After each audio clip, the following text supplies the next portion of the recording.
The wingspan averages about 10 to 12 meters and the chord measures 2 to 3 meters. The chord is the greatest distance between the two edges of the wing.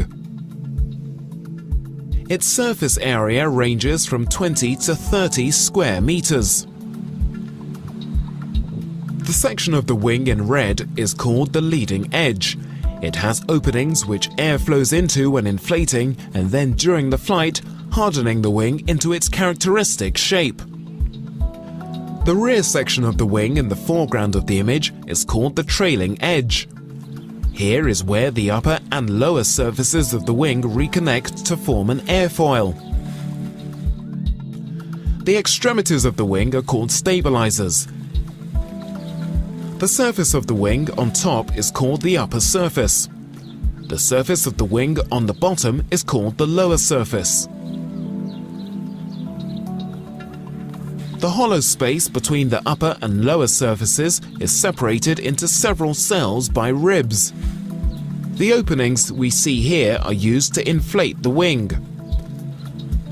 The circulation of air between cells is made possible by holes in the ribs. Near the leading edge, the fabric used for the rib is much more rigid.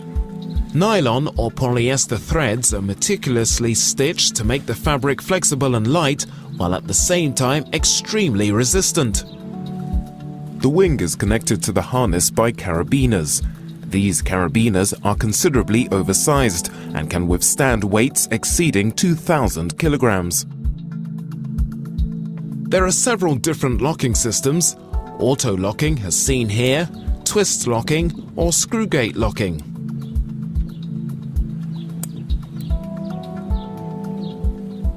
Moving up towards the wing, we first come across the network of risers. Each riser, usually 3 or 4 of them depending on the model, is attached to the suspension lines, which in turn are attached to the wing. Attached to the rear riser is the braking system. The brake line is directly linked to the wing's trailing edge and slides along a pulley. At the end of each riser, a triangular quick link connects a group of suspension lines from a section of the wing. Moving from one riser towards its group of suspension lines, you'll notice that the lines branch out twice into mids and uppers.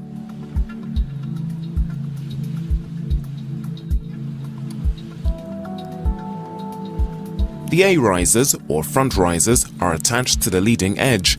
The B and C risers are attached to the middle, and the D risers, also known as rear risers, are connected near the wing's trailing edge. The distribution of the wing's suspension points places uniform stress upon the entire wing, thus giving it the correct airfoil shape and also helping to evenly distribute the pilot's weight throughout the wing.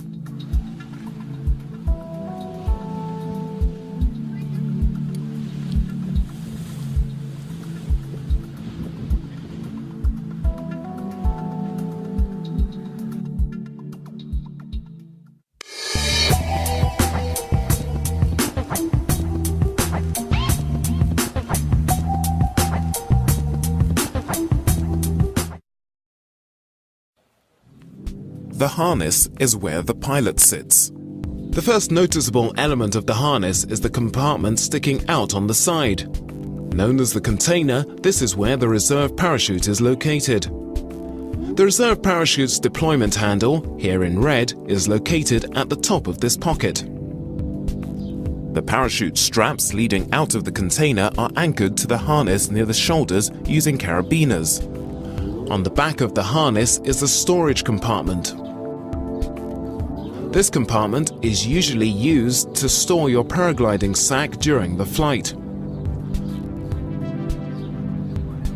Also located on the back and bottom of the harness is the bag protection. There are two main types: airbag protection or, as shown here, foam bag protection. The pilot sits on this seat board inserted in the harness, which makes it comfortable and allows the pilot to transfer his weight to control the wing.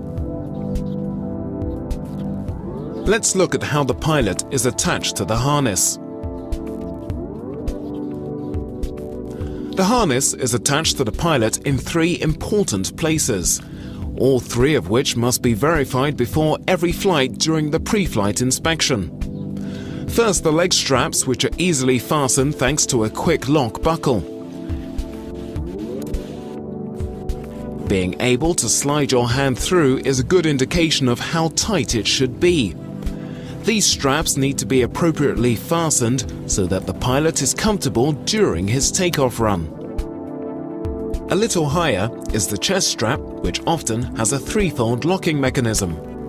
In the center is the safety strap, which is there to remind you by its color and position to buckle up. Some older type harnesses do not have this. Instead, there's a single buckle. Adjusting the chest strap is simple, and by loosening it, the pilot's weight can be more easily shifted during the flight, making more maneuvers possible.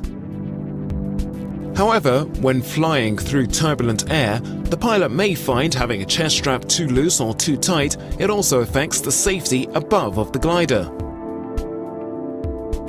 The shoulder straps need to be adjusted so that the bottom of the harness is level with the middle of the pilot's thighs. If the straps are too loose, the pilot may encounter difficulties during the takeoff run, as well as during the transition into a seated position. By tightening these straps, the pilot makes sure that the harness is adjusted to his size. A comfortably fitting harness is an added safety precaution. It makes flying easier and prevents the pilot from being uncomfortable during his flight.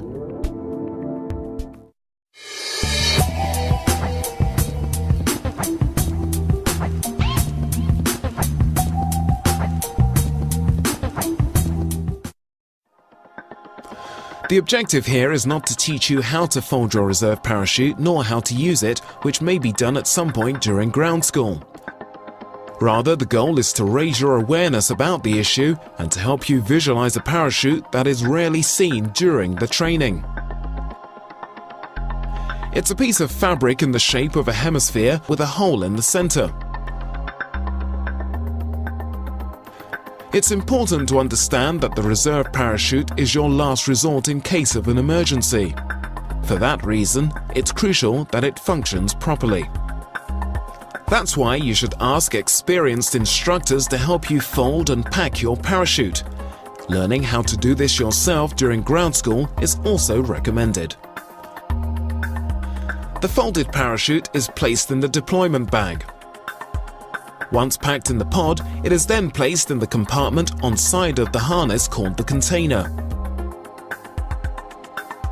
As far as maintenance is concerned, your parachute should be aired out regularly.